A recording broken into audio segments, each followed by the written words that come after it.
All right, I won't step on her. We bought this trash can at Walmart. It's 45 gallons. So looks nice, square inside. One at Lowe's had like all these bumpy things at the bottom, so I don't think that's gonna be as good as this. And it was about 22 bucks, so that's a steal. So this is the first step.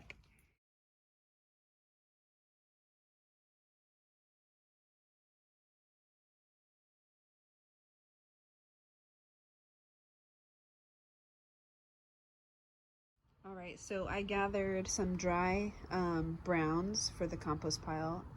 Basically leaves from the front yard and some weeding I did, but I didn't use weeds, but I used some like brown stuff that I found from some dead leaves. And so that's gonna be the base.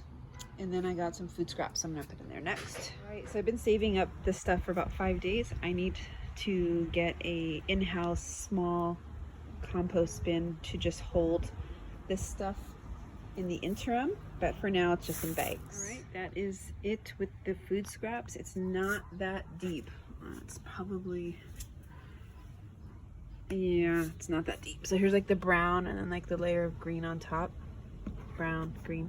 So I just don't have enough brown right now, but I'm gonna go to the park and see if I can scrap together some leaves, because you need to put the brown also on top so that you don't have pests coming and bugging like bigger rodents and things like that. But smaller bugs that get in here is a good thing because it'll help break it down.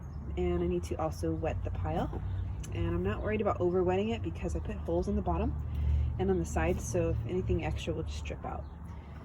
All right, my neighbor let me gather some of leaves off of her yard, so I have now, and I threw a couple of things I had left like this, and I shredded as much as I could on top of the food pile. So I'm gonna throw these down. All right, dusty. Okay, next step is gonna be to wet it. My handy dandy waterer. So I'm gonna wet it.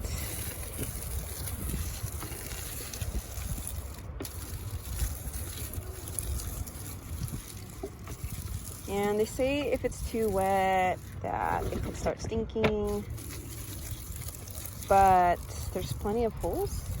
So I'm gonna just wet it with probably half this bottle.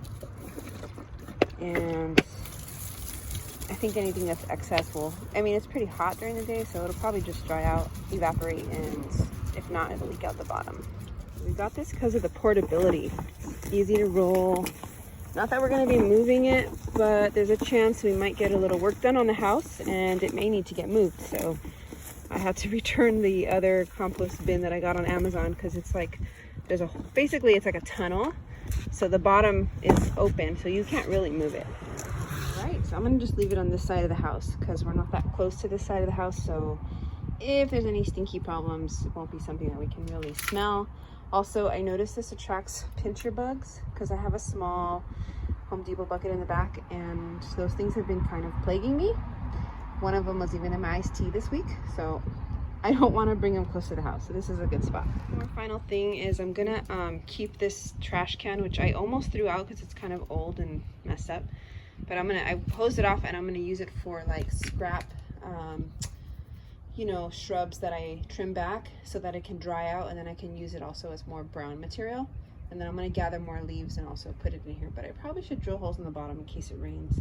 Anyway, that's gonna be my goal, have like a little side bucket for the browns stored up.